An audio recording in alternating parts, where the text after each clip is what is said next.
Chapter 9, To Go or Stay. Big Abe Foster did not nail his sign up again, and Andy Dillard did not come back the next day to talk things over. Abe Foster hoped that enough people knew now he had good fish to sell without the sign. He hoped they would keep coming, but they didn't. Several weekends passed without a single customer. Fishing was good, and Abe Foster's fish box was so full he had to build a second one to hold the overflow. When the second one was full, he rented a truck and took a big load into Luxora and Osceola and sold them there. He knew that Andy Dillard was taking all his trade, but what could he do about it?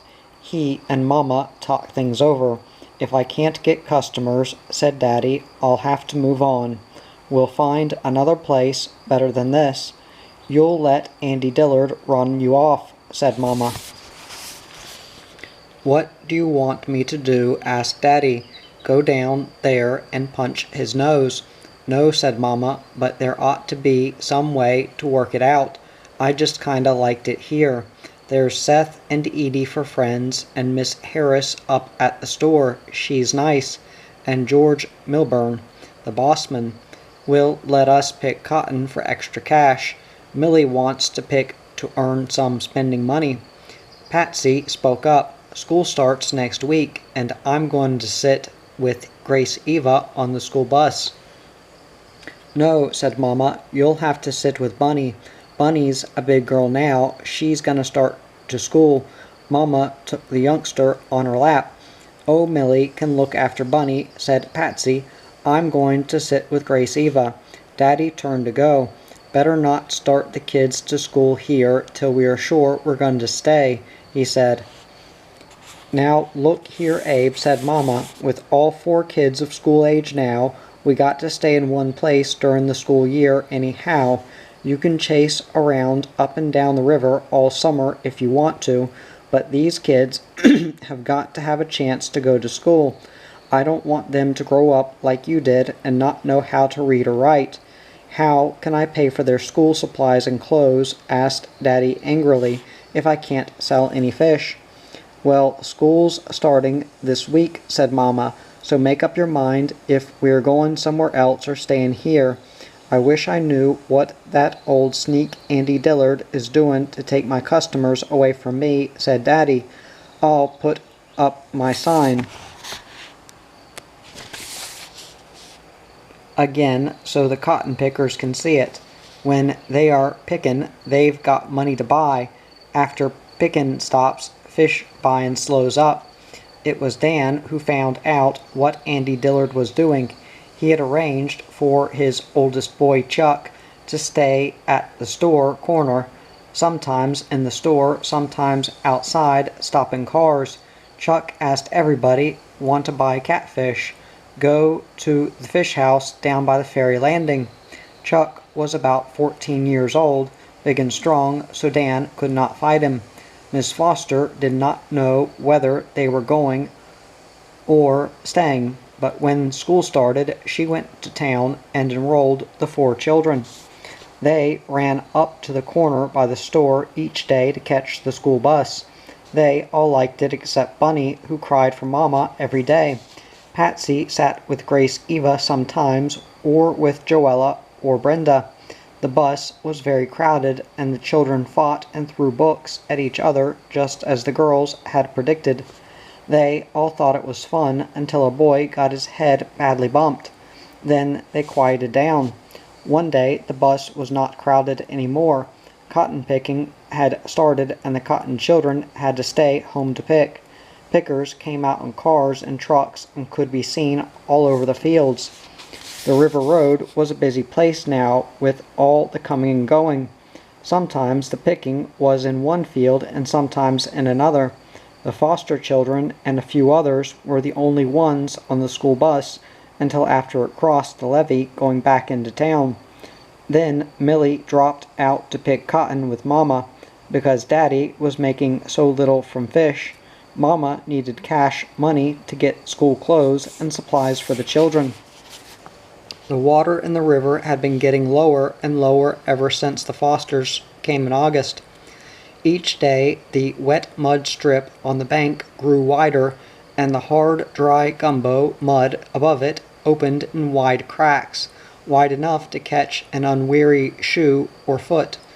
Each day the houseboat had to be pushed out farther from the bank to keep the hull in water. Abe Foster had to go farther and farther out toward the main river to catch his fish. "That old river keeps on falling like somebody pulled a cork," said Mama. Daddy laughed. "If it gets any lower," he said, "a turtle can soon cross over to Tennessee on dry land." September was very hot and dry until a hard rainstorm came. Then it turned cold. On Saturday, as usual, the children wanted to go in swimming, but Mama said no. "You'll catch cold. I'm not going to pick cotton all week to pay doctor's bills." Daddy called Millie and told her to take Patsy and Dan to get grasshoppers for bait. "Heck, that's no fun," grumbled Patsy. "I hate grasshoppers," said Dan. "They are about the only bait there is right now," said Daddy. Mama gave the children glass jars with screw tops, and they started out, with Blackie trailing behind. Millie tied a rag string around her jar and slung it over her shoulders. They went up the river road to a soybean field. The vines were dry and dead and had turned yellow. The children walked back and forth, snatching at grasshoppers and putting them in the jars. It was fun for a little while, but the fun did not last long. Soon they got tired of chasing grasshoppers. Dan began to chase Patsy instead, and she stumbled and fell. She spilled her grasshoppers on the ground, and she and Dan squealed as they tried to capture the jumping creatures again. Then they left their jars with Millie and ran back down to the store. There were no children around, so they went on down the ferry road. Blackie sniffed a rabbit and ran off and left them. They came to a cotton field filled with pickers. Women and children dressed in sunbonnets and bunchy clothing. Men and boys wearing straw hats were scattered over the field, dragging long white sacks behind them. A half-loaded cotton truck waited in the turn row. "Oh, there are the girls," cried Patsy. "Let's go over." Patsy and Dan crossed the rows and came up where the girls were picking. "Come on, we'll show you how," said Grace Eva. "Can I make a lot of money?" asked Patsy. "Sure, if you can get your sack full," said Brenda, putting a strap of her sack over Patsy's shoulder. It wasn't fun at all. They all laughed at the way Patsy picked. They teased her and called it goose picking, and said she would starve to death. Patsy felt humiliated because the other girls were smarter than she. "Aw, come on, Patsy," said Dan. "This is no fun." They left the girls and went back to the road. "I hate cotton picking," said Patsy. "I'd rather fish for a living." "So would I," said Dan. "Let's go to Aunt Edie's," said Patsy. "Maybe she'll give me a chicken. Aunt Edie's got lots more than she needs. I just want me a chicken so bad." They came to the lamplighter's houseboat, where red geraniums were blooming gaily in the window boxes, but the door was closed and there was nobody home. From the porch they could see another group of people picking cotton in a distant field. "I bet Aunt Edie's over there picking cotton," said Patsy. "Let's go over there and see her." "No," said Dan. "The boss man might make us." "Oh no," said Patsy. "Andy Dillard lives down there. That's his fish house. See his sign, 'Fish for Sale.' I wouldn't go there for anything. He'd run us off. He'd come out and cut our ears off." Dan laughed. "Don't be silly." "Well, I hate him," said Patsy. "I won't go near him. And that big boy Chuck, he'll beat you up." "There's Uncle Seth," cried Dan, "right down there by his boat. Let's go down and talk to him." Without even stopping to look at the chickens in Aunt Edie's chicken yard, the children flew down the steep riverbank so fast they could hardly stop at the bottom. There, at a makeshift dock, where several small boats and fish boxes were tied. Seth Barker was tinkering in his boat. "When you going out, Uncle Seth?" cried Dan. "I'm getting ready to go out on my run tomorrow," said Uncle Seth. "Could you take us with you?" asked Dan. Uncle Seth shook his head. "No kids allowed." "Do you take all this stuff with you?" asked Patsy, looking at the things in the boat. "Sure," said the lamplighter. "There's my slicker suit. If it rains, I got to keep running my lights. If it's windy, it keeps the spray off. That's my post-hole digger and my wrecking bar and claw hammer. Then I take lamp wicks, one extra burner, and an extra globe and door glass, and an extra set of spark plugs. That can hold 5 gallons of kerosene. That's about all." "How many motors you got?" asked Dan. "2 outboard motors, one in and one out," said Uncle Seth. "I figure I've got 3 chances. With 2 motors just alike, if one breaks down, I put the other one on. If the second one breaks down, I can take the necessary part off the first one. I always carry extra spark plugs. I won't go on the river, even fishing, without extra spark plugs and shear pens." A cat appeared, sniffing at Uncle Seth's fishing nets. Uncle Seth threw it a fish head. Patsy recognized it as one she had seen at the houseboat. "Is that your $10 cat, Uncle Seth?" she asked. "No," said the lamplighter. "He's a $6 cat now. That fellow came back and paid me $4, and what he owes me, as soon as he pays the other 6, it'll be just a plain tom cat." The children laughed. "Which way do you go?" asked Patsy. "Up river or down?" "It all depends on the wind," said Uncle Seth. "The river is like the hallways of a house, with a breeze blowing through and none at all up on the banks. You can catch more wind on the river than anywhere else. When it's 35 or 40 miles an hour on land, it's too rough to be on the river. If the wind is coming downriver, I go up first. There's rough water on a downstream wind. If the wind is upriver, I go down first and get rough water down there in an upstream wind." "You sure do know the river, Uncle Seth," said Dan. "Not any better than Daddy does," said Patsy. "Daddy knows all about winds, too." The lamplighter laughed. "Sure, your daddy knows. He's been a river rat all his life." "Do you go out every day, Uncle Seth?" asked Dan. "Every 4th day," said the man. "The kerosene lamps will burn for 5 days. That gives me an extra day in case of a storm. I keep up with the radio on weather. When windy weather is predicted, I go out a day ahead. This throws an extra trip on me in a month, but it's better than risking my life in a storm." "Gee," said Dan, "you sure are a brave man, Uncle Seth. I'm gonna be a lamplighter like you when I get big." "Fine," said Uncle Seth. "The main thing is to keep the lights burning and clean. A lamplighter's got to be dependable. If a light goes out, it means some fool that's never been in a boat before might get drowned." "Bet you use lots of gas, don't you?" said Patsy.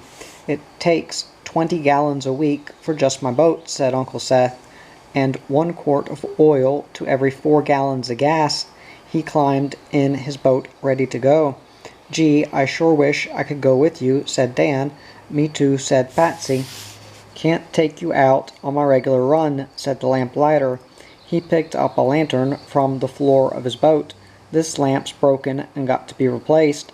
I'm taking the new one over to island number 27 light. Guess you can go along with me over there and back." He lifted a new lamp in the boat. The children climbed in, and soon they were chugging down the chute. At the ferry landing, they saw children playing on the dock and in the water. "Look, Dan, they're in swimming," said Patsy. "It's not too cold for them. Mama always says it's too cold for us." "There goes the ferry boat over to Ashport," said Dan. The ride around the south end of Forkadeer Island did not take long. Uncle Seth climbed up the white ladder on the tripod, mounted the lantern and secured it, then opened the globe and lighted it. The children watched him and waited. Then he climbed back down. Soon the boat was rounding the island again and going back up the chute.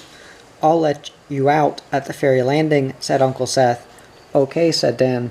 "Thank you for the ride, Uncle Seth," the children called as they climbed out, and he started back to his own dock.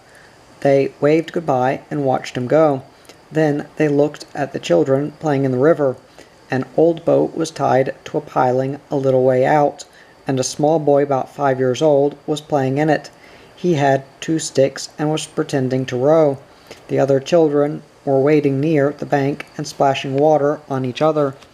The river bank was a sea of wet, slimy mud. One boy picked up handfuls of mud and threw them at the other children. Suddenly he slipped and fell. When he picked himself up, he was covered with mud from head to foot. The others laughed and laughed. Patsy and Dan stood at one side and stared. "Who are they?" asked Dan. "I don't know," said Patsy. "I never saw them before. They don't go to school on our bus. Maybe they are visiting somebody around here." "Let's go home," said Dan. Patsy looked up the ferry road. "Oh dear," she said. "Why did we let Uncle Seth put us out here? Now we got to go past Andy Dillard's fish house, and I'm scared. He might come out and—" "I'm not scared," said Dan bravely. "He won't dare hurt us. I'll tell the boss man if he does." In front of Andy Dillard's fish house, several cars were parked. "Look at all the cars," said Patsy. "He's taken all of Daddy's fish customers." "We'll run by fast," said Dan. "Then he won't even see us." None of the children in the water had spoken to the foster children. As they started to go, a loud scream rang out, so they turned back. A girl on the bank was pointing out to the old boat by the piling. Out there, Patsy and Dan saw a small head just above the water. They ran closer. Now all the larger children were pointing and screaming, "He can't swim! He can't swim!" Patsy looked and saw the little head go under. Then she saw it come up again. The next minute she was in the river with her clothes on. Her action was automatic. She was so used to jumping in, she did so without thinking. She swam as fast as she could to the old boat, and got there just as the boy started going down for the 3rd time. She dove under and grabbed his arm. She pulled him up, and steadying herself by holding to the boat with her left hand, placed the boy's limp arm around her neck. She had been rescued so many times herself, she knew just what to do. Then she swam back to the dock, dragging the boy along with her. One of the strange children, a boy bigger than Dan, helped her lift the boy up on the dock. Patsy climbed up after him. "Quick," she said, "we've got to pump the water out of him." She turned the boy over the way Stub Henderson had turned her over long ago at Mayfield Creek. She began pumping him up and down to expel the water from his lungs. "Here, let me do that," a man's voice said. It was Uncle Seth. He continued the artificial respiration, and soon the boy stopped choking and could breathe again. The color came back to his face. The lamplighter had heard the commotion and, crashing through the bushes, had come as quickly as he could. The strange children, including the big boy, stood there like dummies. "He's freezing, poor kid," said Uncle Seth. He took the half-drowned boy in his arms and hurried up the road to the place where the cars were waiting for the ferry to come back from Tennessee. The boy, sensing disaster, crowded around The people, sensing disaster, crowded around Seth Parker in front of Andy Dillard's fish house. Patsy and Dan followed, but when Patsy saw Andy Dillard come out the door, she turned to Dan and said, "Let's run." Uncle Seth called her back. "I'm cold," said Patsy, looking down at her dripping clothes. "I'm going home." "Wait a minute," called Uncle Seth. But Patsy and Dan did not wait. Looking back as they ran, they saw a woman come screaming out of a house to meet the people carrying the boy. They saw Seth Parker talking to Andy Dillard, and they saw Andy Dillard pointing and shaking his arm in their direction. "Look, he's coming, he's after us," cried Dan. "He can't catch us," said Patsy, breathless. They ran up the road to the store and panted pell-mell down the river bank. The houseboat had moved out and lower down, beyond a wide stretch of wet mud. They flew across the planks, laid in the mud, and over the stage plank without stopping. They came face to face with Mama. She stared at Patsy in her wet clothes. After one glance, she began to scold. "You fell in again, accidentally or on purpose," cried Mama. "I thought I told you it was too cold to go in the water today. Millie came back long ago with the grasshoppers. Where have you been?" Patsy began to cry, so Dan answered briefly. "Down to see Uncle Seth. Then we went over to the ferry landing." Patsy began to shiver and shake with the cold. "Take those wet clothes off at once," scolded Mama. "If you keep on fallin' in, Patsy, I tell you that old river's goin' to claim you one of these days. I always said you was my unluckiest one. If you could only get a little sense." Patsy was too tired to answer. She threw off her wet clothes and put on dry t-shirt and jeans. She was still shivering, so she jumped under the bed covers in the lower bunk. She fell asleep almost at once. After a while, she was roused by the sound of men's voices. Dan crept in from the kitchen and whispered, "That mean old Andy Dillard's out there. He's come to run Daddy off the riverbank. We'd better scram." Patsy and Dan tiptoed through the kitchen to the back porch. The stern of the houseboat was swinging out in deep water. It was too far out for them to try to jump from the guard to the land, and there was no plank. Besides, if they jumped, they would land in the sea of oozy mud. "Here's the John boat," said Dan, untying it. "Let's go up the chute," said Patsy. Patsy took the oars, and they made good headway. Just before they rounded the bend, they heard Daddy calling. They looked back. He was on the back porch, and beside him stood two other men and Mama. The children recognized Seth Parker and Andy Dillard. "We got away just in time," said Dan. "I know they saw us," said Patsy. "They'll come after us, sure. I'll row as fast as I can, and we'll find a place to hide." When Patsy's arms got tired, Dan took the oars for a while. The chute upriver was new to them, as Daddy always went down the chute to set his lines near the river itself. It looked like unexplored wilderness on both sides, with willows and brush coming down to the water. They saw no houses, no docks or landings on the banks, and they wondered if no one lived there. They almost expected to see lions and tigers peeping through the bushes, and monkeys hanging from the trees. They were looking for a cove to hide in. When they came to an uprooted tree, a great mass of shaggy roots was upended. In the tangle of branches they saw a red John boat floating. "Look, there's a boat," said Dan. Patsy stood up. "It's a good one, too. There's hardly any water in it, so it doesn't leak much. Let's get it." "It belonged to some man upriver," said Dan. "I don't think he wants it, or he'd come after it."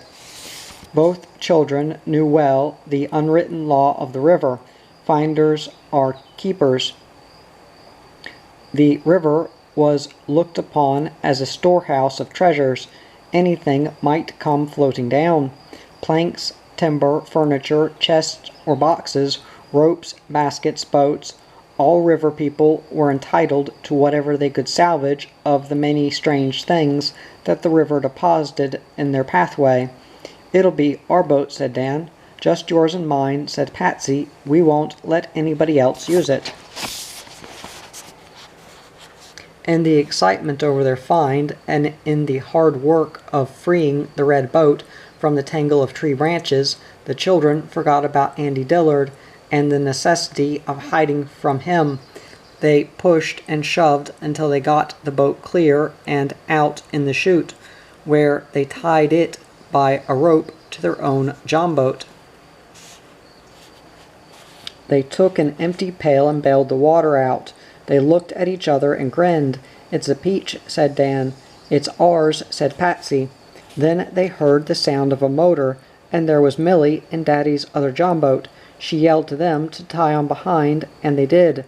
They tried to tell her about the red boat, but she could not hear. In a few minutes they were back at the houseboat. "Us kids found the boat," said Dan, jumping up on deck as they came alongside. Patsy added, "Whoever finds anything in the river gets to keep it, so it's ours, Dan's and mine." "That's okay," said Daddy. "It's your boat." Then Patsy gasped, for she saw that the two men were still there. She could not run now. She could not hide. She had to face them. She had to listen to what they were saying. All those big kids stood on the bank and yelled. "Those that didn't run away," said Seth Barker. "They was all cowards but her. I saw it all with my own eyes." "What's her name?" asked Andy Dillard. "Patsy," said Seth Barker. Daddy and Mama stood back and said nothing. "How old are you, Patsy?" asked Andy Dillard. He wasn't cross at all. He spoke in a quiet, friendly voice. "9, going on 10, said Patsy without looking up. "Well, I don't know what I can do," began Andy Dillard. Awkwardly, "She's a mighty fine girl." He turned to Daddy and shook hands. He kept pumping Daddy's arm up and down. "A girl to be proud of, a girl to be proud of." He shook Mama's hand too, and Patsy saw tears in Mama's eyes. "We are sure glad you came by," Patsy heard Mama say. "Bring your wife along next time. I'd like to meet her." Patsy could not believe her ears. Was Mama crazy or what, talking to Andy Dillard like that? Didn't she know he was Daddy's worst enemy? It was Dan who was the brave one. Dan who insisted on a showdown. He marched up to Andy Dillard, shook his fist in his face, and said, "You'd better not try to run my daddy off the river bank," he said, "'cause we're stayin' right here whether you like it or not." Then Andy Dillard shook Dan's hand too. He laughed and said, "I reckon there's plenty of fish in the river for your daddy and for me too. And when I run out, I'll send my customers over to your dad." He turned to Patsy and patted her on the back. "I'd like to give you a gold medal, Patsy," he said, "but I can't." "What for?" asked Patsy. "For pullin' that bad boy Bobby Dillard out of the river." Patsy shrugged her shoulders. "Oh, that," she said. "That was nothin'." Chapter 10. A Trip to Town. Patsy dipped her net in the fish box and brought up a large catfish. "This here's a girl fish," she said. "It's got lipstick on just like Millie. Look how red its mouth is." The customer laughed, but Millie frowned as she cleaned the fish, weighed it, and took the man's money. Millie sometimes waited on customers when Daddy was busy. After the man left, she tried to catch Patsy, but soon gave up. Nobody could run round the guards as fast as she. Mama called Patsy and handed her the broom. "Start sweepin'," she said. "This porch is just a catch-all. Everybody dumps everything here. Shoes, boots, nets, fishing gear, boxes, boards, baskets, ropes, strings, clothes, wire, rubber tires, chicken feed, and goodness knows what else. What they don't know where to put it, they dump it here." She picked up an armful and went indoors. Patsy began to sweep lazily. It was fun to sweep, for she never had to use a dustpan. She just swept all the refuse into the river so she would never see it again. "There," she cried, after one vicious sweep. "That's for you, Mr. River. Take it away, you can have it."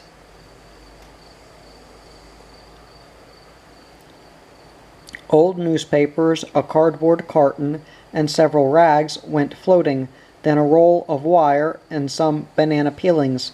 Blackie was sleeping in the sun, with Tom the cat curled up between his paws. Patsy swept carefully around them. She swept on, dreaming. The Fosters were going to town that afternoon, and she was trying to make up her mind what to get. Swish went her broom. Then she looked in dismay. There were her shoes floating in the river, one like a boat and the other upside down. Quickly she dropped her broom, fell flat on the deck, and stretched out her long arms, but she could not reach them. She ran and got a fish-pole and tried to reach them with that, but the current was a lively one, and already the river was taking them away from her. Patsy jumped up and said to herself, "Well, I'll just give them to some little old girl downriver." She went on sweeping. "You know what?" Patsy called to Mama inside. "At the Harris's store they're sellin' watermelons for 15 cents. Mama was not interested in watermelons. Mama was talking to Millie. "There's one job I hate," Mama said. "I've got to wash their heads every Saturday. Good thing it rained yesterday. I've got a whole tub full of nice, clean rainwater. Come here, Bunny. Dan has 2 nickels in a big glass jar with a screw top," said Patsy. "It's up on the shelf over his bed." No reply from Mama. "I'm savin' my money," said Dan. "He's savin' it to spend it, Mama," Patsy went on. No reply from Mama. "If Dan had another nickel, he could buy a watermelon for all of us to eat," said Patsy. This time Mama heard. "I told you you can't buy a watermelon," she said. "I told you it would give us all the 30-day chills. Eatin' watermelon so late in the season always gives people the chills."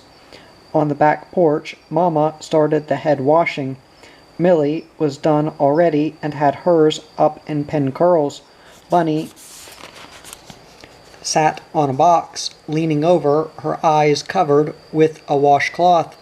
Mama rubbed the little girl's head vigorously, soaping it well. Bunny did not cry or fuss. "Don't you go away, Patsy," called Mama. "You are next." "No," said Patsy, "Dan's next." Just then Daddy came out. "Can't leave the houseboat settin' on this mud bank," he said. "Time we get back from town, the river'd have run plumb away and left us. Then we'd be sittin' purty." "What you goin' to do?" asked Mama. "Shove her off into deep water," said Daddy. "Again?" asked Mama. "Right now, when I'm washin' heads." Daddy nodded. "Radio says the river'll keep on droppin'. We should have moved off the mud sooner." Daddy brought a long plank with a rope on it and threw it out to the bank. He got on the plank and with a long spike pole tried to push the houseboat away, but it did not move. Patsy jumped in the John boat, started the motor at its stern, and soon it was running full blast and churning up water. Millie and Mama helped Daddy push on the long spike pole, but still the houseboat did not move. "Wait," said Daddy. The others sat down while he went to the front porch, let the stage plank down, and pushed the front part of the hull off the muddy bank. There was more water around the hull there, so it was easier. He pushed till the bow was well out in the water. Mama called to Patsy, "What you doin' out in that boat? You come and help us here." "Doin' what?" asked Patsy. Pushin', just pushin'. Daddy wants me to push with the John boat," said Patsy. "Oh yes," said Millie. "You like to get out of anything that's real hard work." That's right, Mama laughed. There's Patsy, the dog, and the cat. That's 3 no-count things. That girl's no river rat, even though she was born in the Mississippi River. Yes, I am too a river rat, said Patsy. I got a gold medal for life-saving. Ha ha, like heck you did, teased Millie. When Daddy came back to the stern, Mama told him, "You ought to get a man or two to do this pushing." "We can make it now, all right," said Daddy. He called to Patsy and told her to shove with the motor boat as soon as they pushed. "I can help. Let me," said Dan. "You get on the bank," said Mama. "You're just so much excess weight. You're too skinny for this kind of a job." Dan laughed. "Want me to jump and land in the mud?" "Now push, everybody," shouted Daddy. Mama and Millie and Daddy pushed on the spike pole, but Patsy was looking the other way. Patsy yelled, "Daddy, the motor." Patsy pulled the string, and the motor started with a loud roar. Blackie began to bark. With the combined pushing and shoving of the whole family, the hull was dislodged from the mud, and it slid into the water. Mama and Millie sank back, exhausted. "Shut off the motor, Patsy," yelled Daddy. She was out in mid-river, going in circles, with the motor still running full tilt. "That girl," cried Mama. She gets to chewing on that chewing gum and looking around at the scenery, and forgets to shut the motor off." "You gonna wash my hair, Mama?" asked Patsy when she came in. "There's not time now," said Mama, "if we are going to town." Mama had picked cotton during the week, even though she hated it and was a slow picker, and now she had 10 hard-earned dollars in her purse. "We must be ready when Aunt Edie comes by for us in her car." "Goody, goody," cried Patsy. "My hair's not dirty anyhow." "Patsy doesn't even know if her hair's dirty or not," said Millie. "Now hush, you two," said Mama. "Go get yourself cleaned up, Patsy. You too, Dan." Daddy sat on the rear deck, hung his feet over and washed them in the river. Then he went to the wash bench and washed arms, neck, and face with the washcloth. He shaved at the old washstand to the left of the door. It had a small mirror hanging over it. When he went to put on his shoes, he said, "Ouch! Going to town in shoes makes my feet burn like fire." Mama and Patsy washed and dressed in the bedroom. Mama combed Patsy's hair and tied a ribbon round it. She herself put on a navy blue dress with a white collar. Patsy hunted and hunted in the rack of dresses on the wall, and finally chose a pretty blue dress with pink flowers. She found her blue sweater and put it on. Up on the road a car horn sounded. "That's Aunt Edie," cried Mama. "Everybody ready?" "Can I go with you?" Mama begged Bunny. "No, you be a good girl and stay here with Millie," said Mama. "I can't fool with you. Patsy and Dan are bad enough." "Buy me some candy then, Mama," said Bunny. Just then Patsy came out on the porch. Mama looked her over from head to foot. "Where are your shoes?" she asked. "You can't go to town barefoot." "Well, I," began Patsy, halting. "They're no good anyway. They don't hardly fit me any more." She paused. "They're about the right size for Bunny. Buy me some shoes, Mama." "Where are your shoes?" asked Mama again.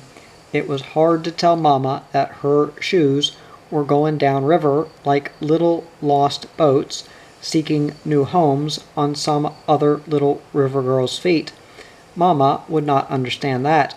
"Well," Patsy began, "you know how things are always rolling off the porch, and how when you drop anything it just jumps into the water of itself, and you know how that old river keeps going and going and going, and never stops but takes everything along with it." Beep, beep, beep sounded the horn of Aunt Edie's car, more insistently than ever. "That's enough, Patsy," said Mama. Why can't you say right out that you threw them in the river? We mustn't keep Aunt Edie waiting." Daddy was already halfway up the bank, with Blackie following. Mama started over the stage plank, with Dan just ahead.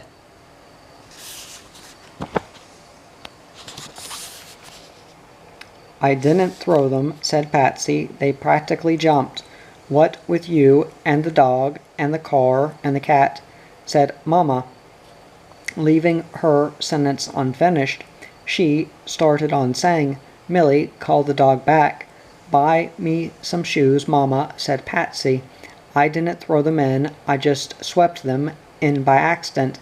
They got right in front of my broom, and I didn't notice it until they were in the river. I didn't mean to do it."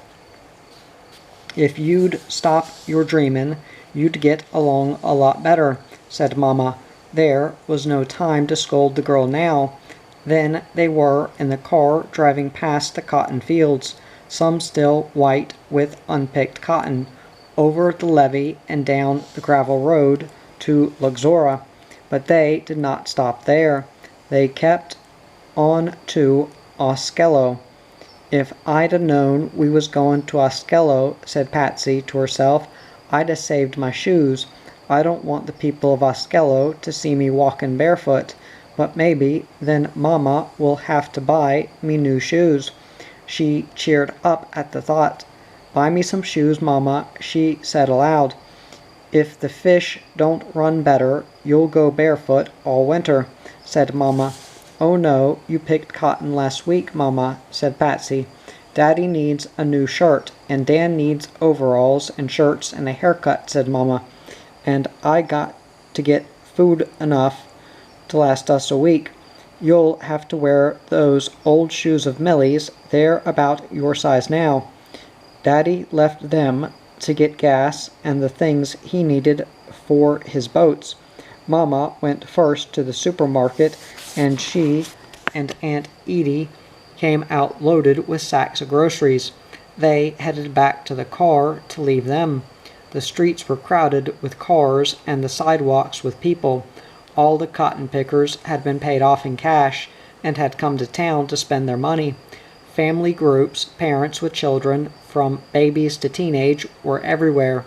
Men and boys were leaning on the hoods and fenders of parked cars and trucks and talking. To Patsy it seemed a year since she had set foot on a sidewalk, and the cement felt hard to the soles of her bare feet. "Buy me some shoes, Mama," Patsy kept saying until Mama told her to hush. In her own mind, Patsy was trying to decide what kind to get.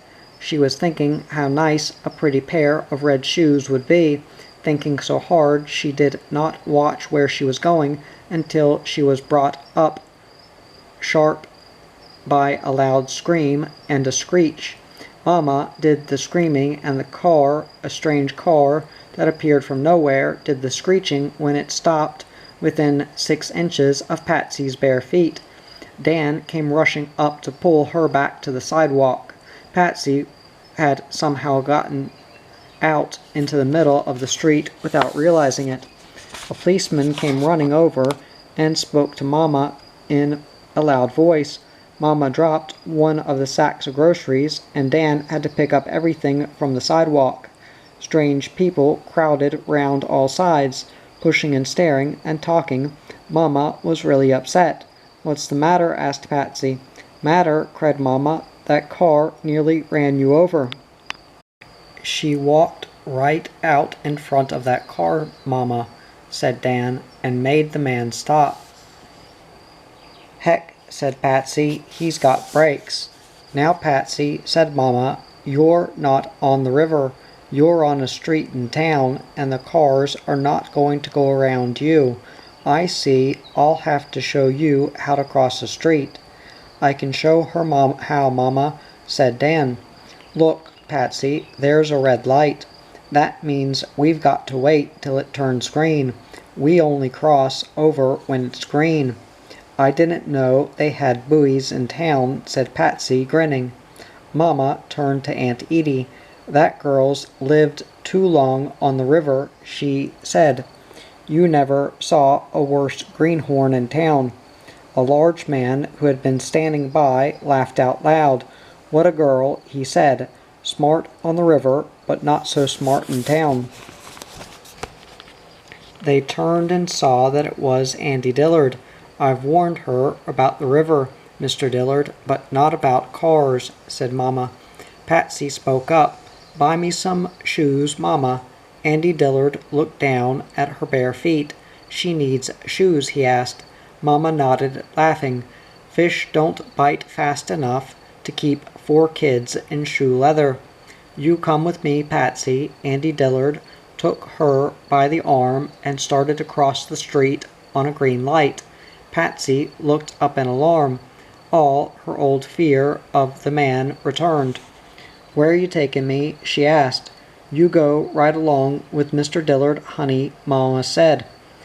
A half-hour later, when Auntie Dillard and Patsy came out of the shoe store, Patsy was wearing white socks and new shoes.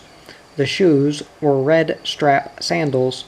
They pinched her toes because she had gone barefoot all summer and fall, but she did not mention it. She knew now why Daddy hated shoes and said they made his feet burn like fire.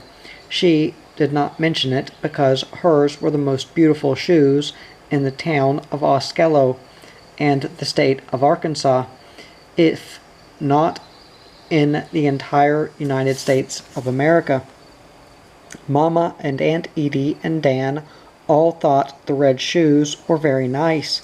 Patsy saw some strange girls looking at them, too, so she felt very proud.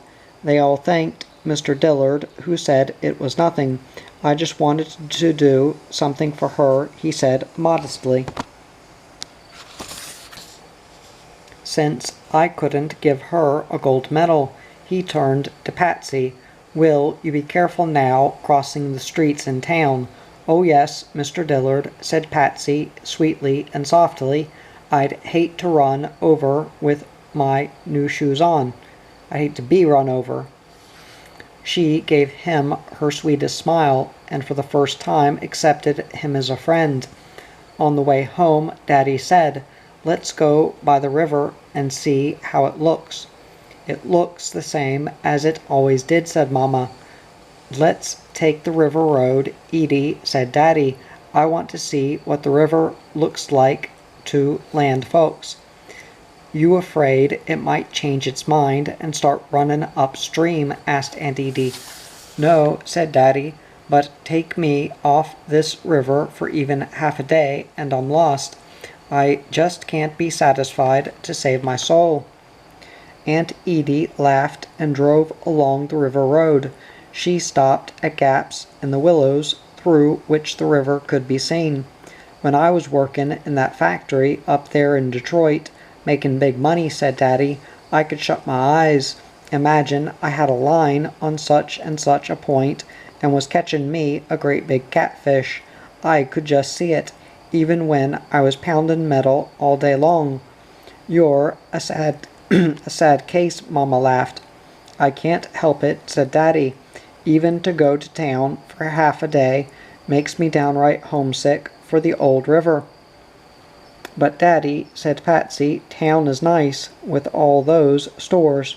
The river is better, said Daddy. When they got home, Patsy changed clothes and skinned the cat on the porch rafter. One day, the next week, Patsy went over to Forkadeer Island with Daddy and the dog Blackie to get grub worms. With the coming of cooler weather, it was too late for grasshoppers, so Daddy had to change bait to something new. He took his double-bitted axe with him, came to an old hollow log and split it open. Inside was a nest of 50 or 75 grub worms that would, if undisturbed, turn into horse flies. He started to pick them up. Here, take these. Daddy gave Patsy a handful of the fat, white, squirming worms. put them in the bucket. They won't hurt you." Patsy took them in her hand, but before she found the bucket she screamed, "They bit me. They bit a piece right out of my finger." Daddy laughed. "You must have squeezed them too hard." Patsy brought the bucket over. "You can put them in the bucket yourself." Blackie ran sniffing around in circles, yelping. "Oh look, Blackie's after a rabbit," said Patsy. "Go get a rabbit for our supper, Blackie." Daddy went from one log to another and also split open some rotten stumps. Soon he had the bucket nearly full. "Come here, Patsy," he called. There, in the hollow of a log, was a snake about 18 inches long. "Look at this purty snake," said Daddy. Patsy thought it was pretty too. "It looks just like peppermint candy with red stripes going round and round. But I guess I won't eat it. Don't kill it, Daddy. Let it go." They watched the snake slide off and disappear under the fallen leaves. The sun was warm on the island bank when they went back to the John boat. Blackie came up panting and exhausted, minus a rabbit. "This seems to be our day for snakes," said Daddy, looking up. Patsy ducked. Over her head, draped over a branch of a tree, was a long brown water snake with reddish undersides spotted red and black. "It's all ready to drop in the water to catch a fish or a frog," said Daddy. "Just so it doesn't drop on me," said Patsy. "Don't you want it for a pet?" asked Daddy. "No," said Patsy. "Mama won't let me have snakes. Don't you remember she dumped that king snake of mine in the river? But I would like a turtle. I just want me a turtle so bad, a great big old one. Not one of those teeny, dirty mud turtles. Can't you find me a snapper, Daddy?" "A snapper?" Daddy laughed. "You don't know what you're talking about, girl. In all the trips I've made up and down this old river, I've never seen a snapping turtle. They stay deep down in the mud at the bottom of the river or in a dried up slough. You wouldn't want one of those fellers. They're mean. They'll take right after you in the boat. They weigh 40 or 50 pounds, and they got a regular hawk bill and horns on their back." Back at the fish barge, Daddy poured boiling water on the grub worms in the bucket. "That'll make 'em tough," he said, "so the shrimp can't bite 'em off. That'll give the fish a chance at them." Patsy sat down and helped him bait his hooks. It took a long time because there were over 600 grub worms. Patsy counted them. After the hooks were baited, she went out with Daddy to set his lines. She always enjoyed the river on her trips, alone with Daddy. By nightfall it had turned chilly, so it was good to get back to the houseboat again. Inside it was warm and cozy. A wood fire was burning in the little cast-iron stove, and Mama was making sorghum cakes for supper. A man who had a sorghum mill on the island had brought some molasses to the store, and Mama had bought a gallon. She mixed a batter and poured sorghum molasses in. She cooked the batter in a big skillet like cornbread. When it was done, she mixed a second batch. "Goody, goody," cried Patsy, "I smell sorghum cakes." Millie and Dan and Bunny came up, sniffing too. "I can never make enough," Mama told Daddy. "These kids would eat a washtub full. They really like 'em."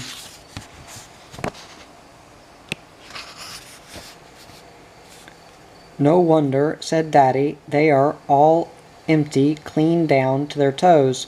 Tom the cat came up meowing, and Blackie the dog tugged on Daddy's pants leg.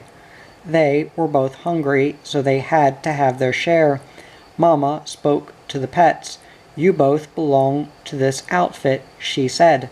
You're worse than the kids, the way you like sweets.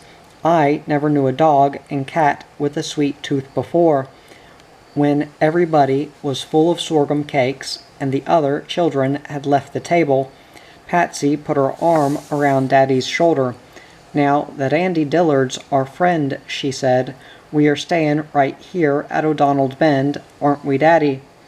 "It all depends on how the fish keep biting," said Daddy. "Andy Dillard says there are plenty of fish in the river for you and him too," said Patsy. "Sure," said Daddy, "if you can catch 'em. Cold weather's coming soon. I can't fish trot lines after it's cold. Gotta get my hoop nets out. Gotta knit some new ones." "If you catch lots of fish," Patsy went on, "then you'll get us a house, won't you?" "A house," said Daddy. "You hankerin' for a house again. What's the matter with this houseboat? It's a sight better than these little old shacks the sharecroppers live in. I thought you was a born houseboat girl. What's the matter with the river, I'd like to know?" "Nothin'," said Patsy. "It's still the same old river, but I'd like a house up on the river bank. I wouldn't want to be a long ways off from the river, you understand. I'd like it to be where I could look out the windows and see it sometimes." Daddy laughed and laughed. "Spoken like a real river girl," he said. "She wants to get away from the river, yet she don't want to get away from it. The river's in your blood, girl. You just can't help it." "Oh no," said Patsy, "my blood's not all river. I like town too." "You're just not town broke," said Mama with a laugh. "Anybody that doesn't know how to cross a street on a green light." "Couldn't we get a house up on the riverbank?" asked Patsy again. "Now, Patsy," said Mama, "you stop naggin' your daddy. He's tired tonight. When the girl sets her mind on somethin' she wants, she won't give a body peace until she gets it. Of all my kids, she's the naggiest." "Your mother's right, Patsy," said Daddy. "Stop your naggin'." "It's only a house I want," said Patsy. "A house on the river bank." "A house," scolded Mama. "Only a house. As if we was livin' in a tent, I suppose." "If we stay here all winter," said Daddy, "we'll get up on the river bank all right." "We will," cried Patsy eagerly. "The river will take us up and set us right down whether we want to go or not," said Daddy. "Just wait till high water comes long about February," said Mama. "High water?" asked Patsy. "That's when the people in houses get in trouble," said Daddy. "Even the people with their houses set high on stilts like all those up the river road to Tomato. But high water's no trouble to a shanty boater. He's not anchored down to one spot. He just goes up and down as the river goes, so he's perfectly safe." Patsy looked out the window at the high mud bank, rising from the shallow river. The houseboat was so low now she could not see any sign of store or road above. It was hard to imagine that the houseboat would be lifted all the way up there on a rising river. What a terrific amount of water it would take to fill that great deep river valley. Wait till the winter snows melt up there in the north, and all that water comes pouring down the Ohio, the Missouri, and Mississippi rivers," said Daddy. "We'll get up on top of the river bank all right." "Oh, goody," cried Patsy. "Up on top of the river bank. I can hardly wait." Chapter 11. A House for Patsy. Patsy and Dan appeared on the river bank, pulling something behind them. "What's that you got?" asked Daddy. "It's a Christmas tree," said Patsy. "Dan and I got it in the woods. Tomorrow's Christmas. You'll have to move those nets so we can get in." Daddy shook his head. "Can't move them till I get done." "Well, set it up in the living room, Dan," said Patsy. She started across the stage plank, but Daddy's great hoop nets on Hoops 4 feet in diameter covered the entire porch and blocked her path. She and Dan sat down on the stage plank to wait. "Daddy's in the knittin' business," said Mama. "Don't bother him now." Mama sat in an easy chair with a warm coat on, untangling a great mass of twisted nylon fish cord. "This stuff has got into 999 knots," she said. "Nylon is terrible, it tangles so bad, but it will last 10 times as long," said Daddy. "That acid in the river water eats the cotton lines up in no time." "I'd rather sew on my quilts," said Mama. "When I'm shut in all winter long, I don't do a thing but piece quilts. I want to get that flower garden done soon." Abe Foster was busy knitting hoop nets for winter fishing. His wooden shuttle moved briskly in and out. 7 large hoops were already joined together with a knotted crisscross netting. Now he was working on 2 throats, narrow openings where the fish could go in but could not get out. He hung the tail of the net to a porch rafter and let the hoops fall. They're purty," he said, looking at his handiwork, "when you get 'em done without any tar on 'em. They're even purty after they're tarred. Not everybody can build a nice net like that. Andy Dillard buys his ready-made, but he can have that kind. I wouldn't give 15 cents for a ready-made net." "But Daddy, our Christmas tree," cried Patsy impatiently. "We got to set it up and get it trimmed." "Where you gonna put it?" asked Mama. "Inside, in the front corner by the window," said Patsy. "It's too hot in there," said Mama. "With the heater so close, all the needles would fall off before night." On the porch, where the old leather car seat had sat as a couch all summer, a barrel of oil had been placed on wooden horses. A pipe from the barrel ran under the hull and through the floor in the front room to feed the heater.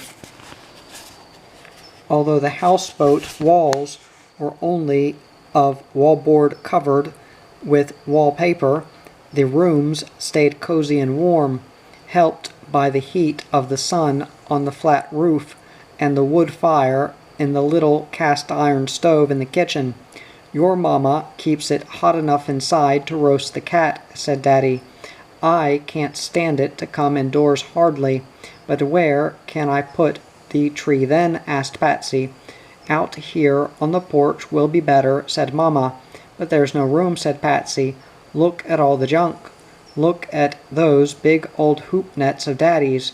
Why does he have to build nets on Christmas?" "We have to eat on Christmas too, honey," said Mama. "Let's see how big your tree is." Dan stood it up on the stage plank and looked at it. "It's not very big," said Mama doubtfully. "It's the biggest one we could find," said Dan.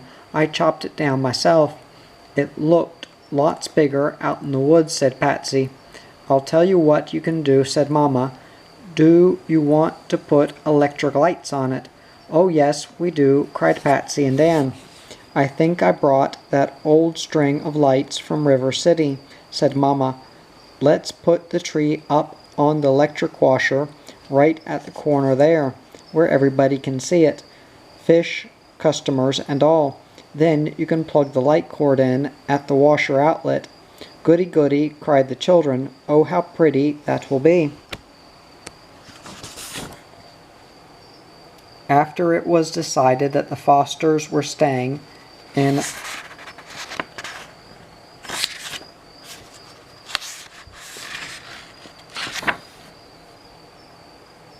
O'Donnell Bend for the school year at least, Daddy brought an electric wire from the pole up on the road to the houseboat, so they stopped using the kerosene lamps and had bright lights to see and read by, and Mama was able to use her electric washer. It had been brought from the rear to the front porch. Mama still heated her water in the iron kettle over a wood fire on the bank, but it was handier for for her to carry it and put it in the washer on the front porch instead of going around on the guard. The river had been gradually rising since November with the fall rains, so the houseboat was now about halfway up the bank. Daddy finished his knitting, hung his hoop nets out of the way, and built a base for the Christmas tree. Patsy hung a few shiny balls on it, plugged in the light cord, and Dan turned the switch on. The tree looked very pretty with its bright, sparkling lights shining in the darkness. Patsy and Dan ran up to the road and said they could see it plainly from there. On Christmas Day, a heavy snow came and laid a carpet of white over everything, over the mud bank and assorted fishing gear, over the great flat roof of the houseboat, over the boats tied by the porch, and over the bare branches of the trees on the river bank. Aunt Edie and Uncle Seth came down to dinner, and Mama roasted a duck that Daddy had shot over on the island. There were presents for the children, and everybody had a happy time. On Christmas afternoon, Daddy had to run his nets as usual. Patsy went with him in the John boat down to the end of the chute. The long line of hoops, connected by nets, hung sideways in the water near the bottom of the river. On one end of the long line was a weight to act as anchor, on the other end a bottle buoy to float. Daddy raised the first hoop up and rolled the net up on the boat. He shook the fish forward and dumped them out in the bottom of the boat. "Oh, look at that big tow comin'," cried Patsy. "Remember that crazy pilot who nearly busted into our houseboat up at New Madrid and broke all our ropes?" "I sure do," said Daddy.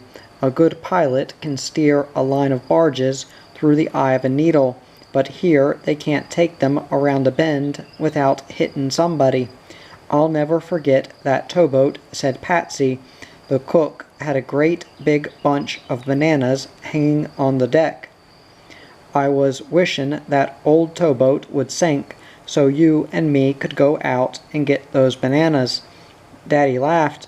"You're some banana girl." The towboat was comin' up river fast. The barges were filled with green sulphur, loaded high as a house, to be used in making steel and glass. Daddy and Patsy watched the outfit come closer and closer. Daddy's distant sight was unusually good. "It looks like the Bessie P to me," he said. "Golly, I do believe it is the Bessie P. I haven't seen Captain Leonard for a coon's age. He's bought fish from me many and many a time." "Why, the tow is slowing up, Daddy," said Patsy. Daddy started his motor and went closer. Suddenly he heard a man's friendly voice magnified over a loudspeaker. "Got any turtles today, Big Abe?" The voice was so loud it could be heard for 5 miles. Daddy slapped his knee in delight. "It is Captain Leonard, sure is shootin'. He's the turtle-eatin'est man ever I did see. Look, he's stoppin' the tow. He's not supposed to do that, but he's an old friend.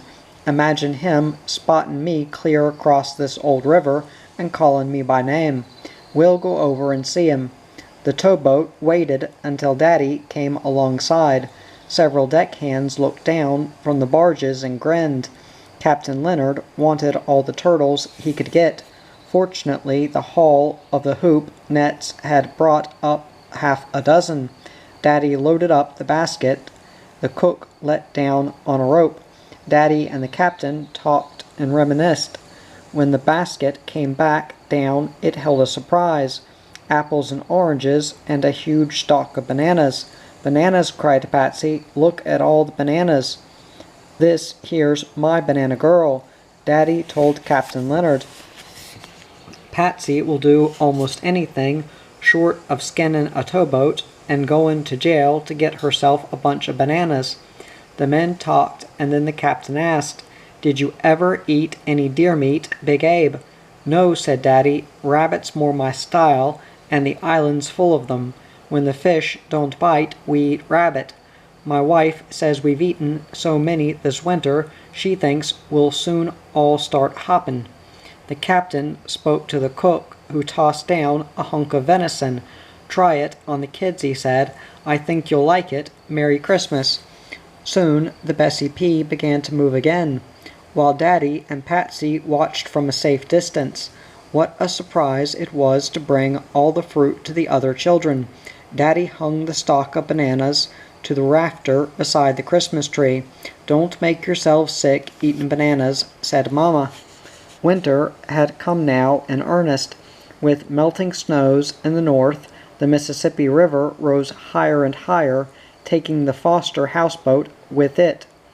Up it went, past the old campfire, where Mama used to heat water and wash her clothes, past the trees where Patsy's hens' nests had been nailed for so long, past Mama's clothesline and the big iron vat where Daddy tarred his hoop nets, past the open space where Aunt Edie used to park her car, and on up to the road.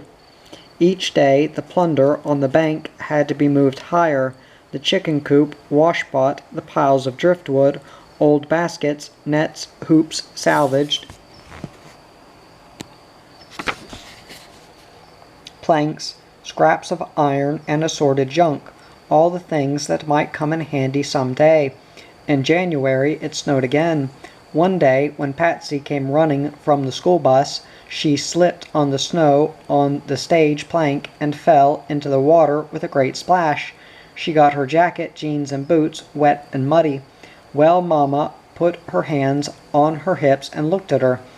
"Someone has to go in now and then," she said, "to let us know how cold the water is."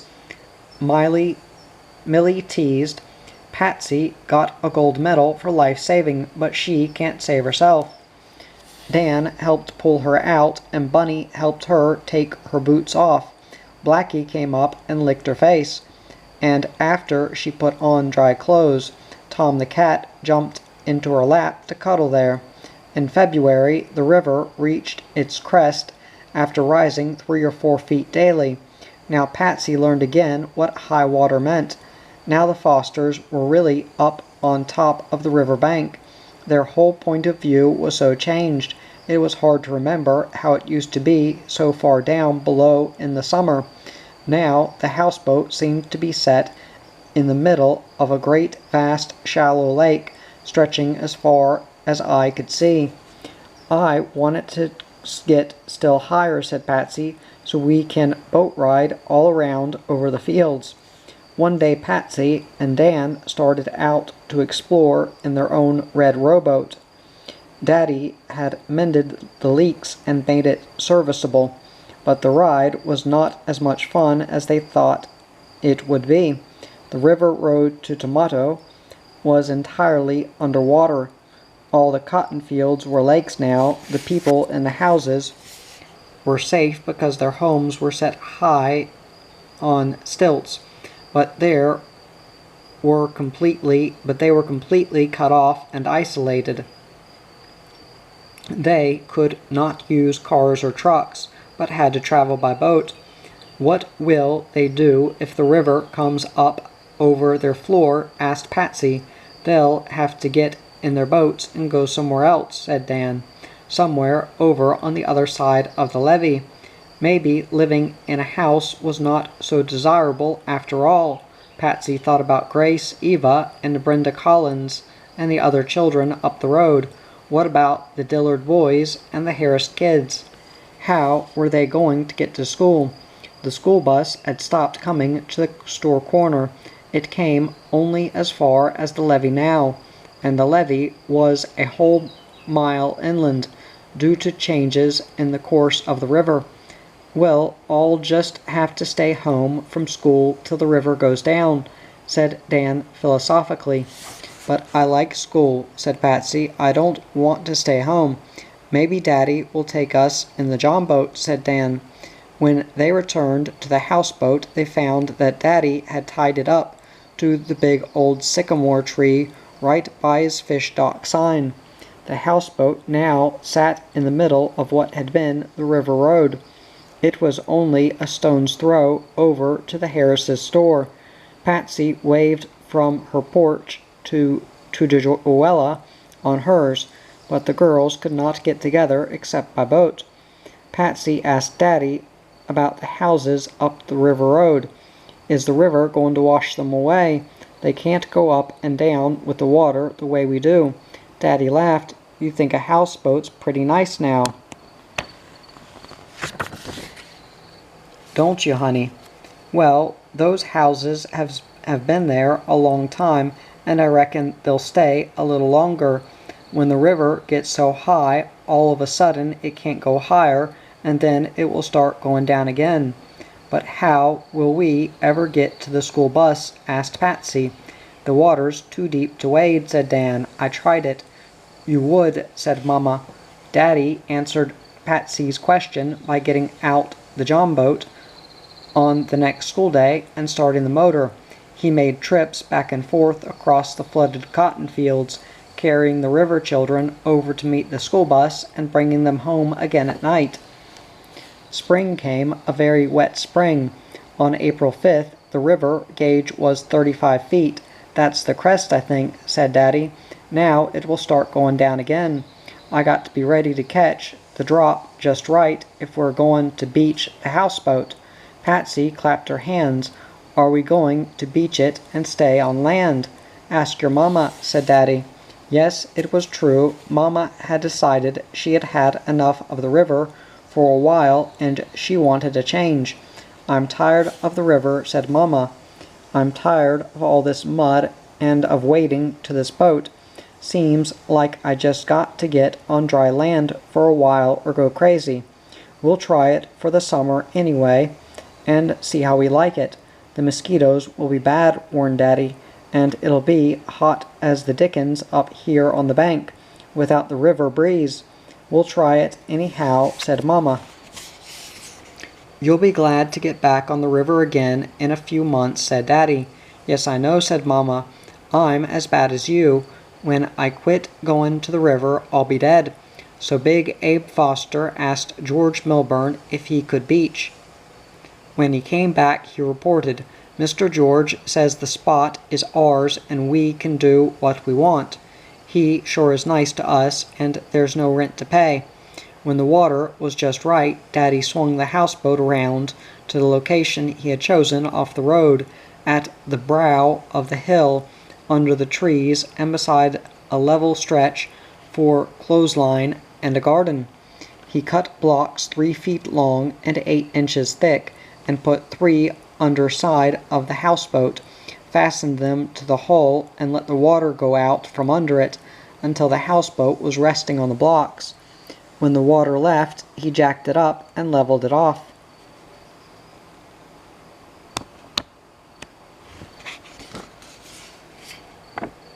It's a house now, cried Patsy, delighted. It's not a boat any more. We'll have to wait for another high water to move from this spot, said Daddy. A whole year in a house on land, cried Patsy. That sounds terrible, said Daddy, but you and your mother have been pestering me so you're going to die of heat in summer.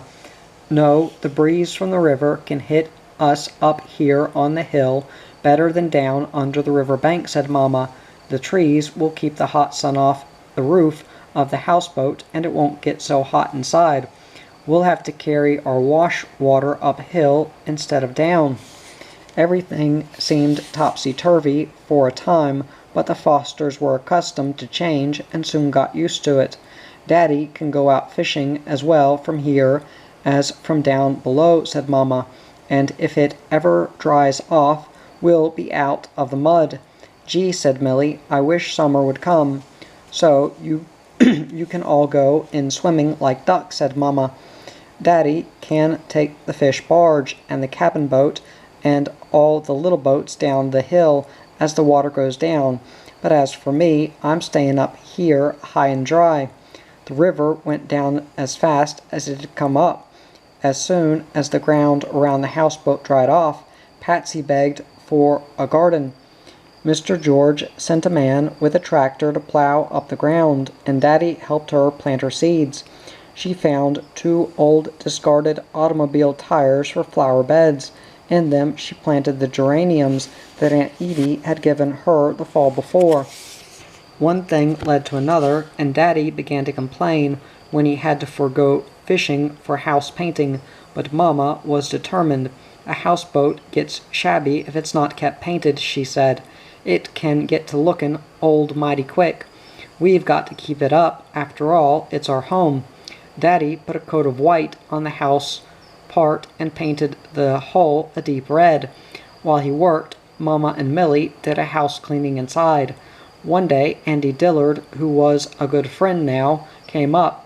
Mama had washed and starched her curtains and was putting them on stretchers in the front yard.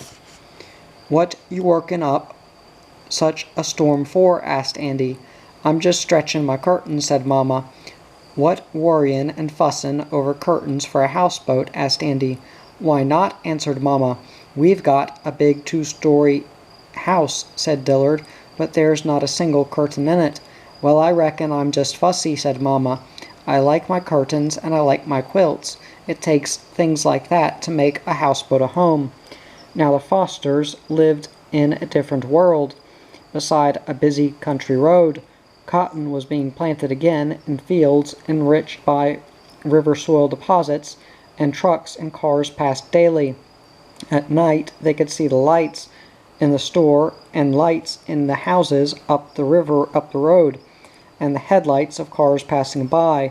It was almost like living in town, but across the chute, Forked Deer Island remained the same, unchanged, a wilderness tangle of brush and trees.